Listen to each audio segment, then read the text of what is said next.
else there to say about Razer's rise to glory that hasn't already been said?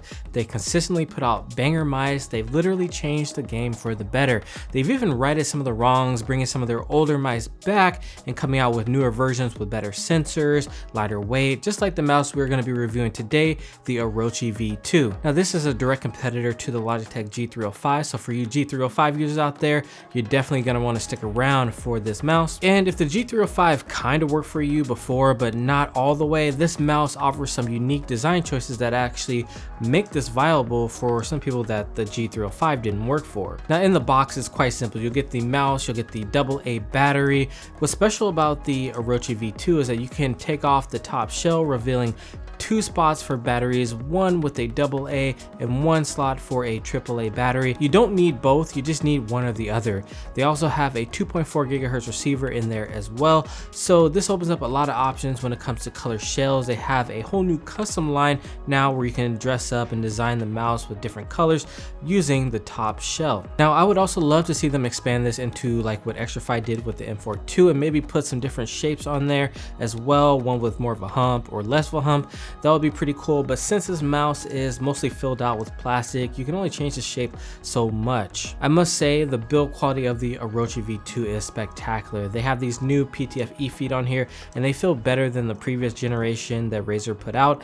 This is one thing that I noticed when I first started using the mouse, was just how fast and buttery the new feet are. I actually had to lower my sensitivity coming from my G Pro Superlight. Me and my OG GSR mud pad feel like a speed pad. It's that fast. They also have on the bottom of the mouse a switch for the Bluetooth mode or a receiver mode, which we'll get into later. For now, I'm really impressed with the coating of this mouse. It's like a rough texture, which gives you a nice grip on the mouse and also wards off sweat, which I really like. Custom shells have a smoother texture, but I prefer the stock one over the custom painted ones. The weight of the mouse is 65 grams with a AAA lithium battery, and with the supply battery I got 72 grams, which is about 17 grams lighter than the G305, even when you do that AAA battery mod. I want to see Razer push this a little bit more. I think they could have done it. I think there's a lot of plastic in here that didn't need to be there. I would love to see like a straight 55 or 60 gram X-shaped mouse, which brings me to my next point, the shape. Now this is an ambidextrous X-shaped mouse with a twist. The right side is a little bit pushed out.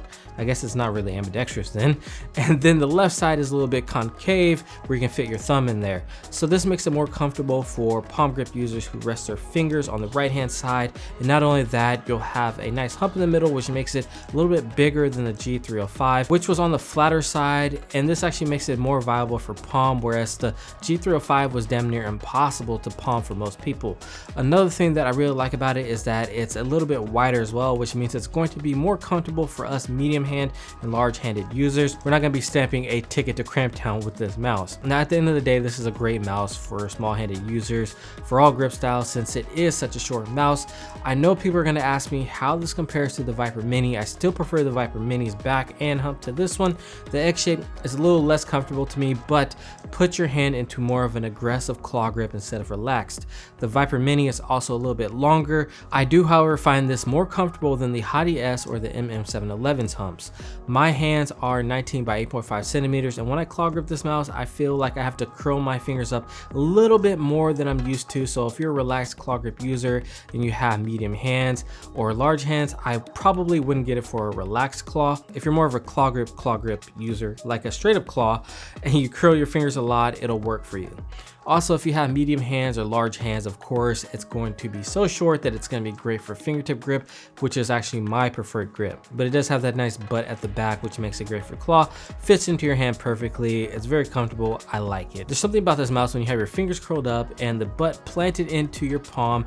It just feels so fast and nimble, especially when you are turning your wrist. It feels very natural and aggressive when you're aiming. Like if you're trying out for like an aim group like Yuki Aim or something, I'd be getting this mouse. The buttons on this mouse are the real standout here. The side buttons feel really good. They're light and crispy. They just feel very nice and pleasant. Definitely better than the G305s, which are a little bit tougher. They really struck a nice balance here. These also feature their new Gen 2 switches of their optical switches, very crispy, which we will see when we test out that sound test. The scroll wheel is also nice and ridged with some nice tactility. There's a DPI button up top. When you press down on it, it cycles through the different colors indicating the DPI, which I like. It's a little bit indented at the top so you don't actually hit it, which is actually a pretty smart design choice. Let's drop a sound test for you guys right about now.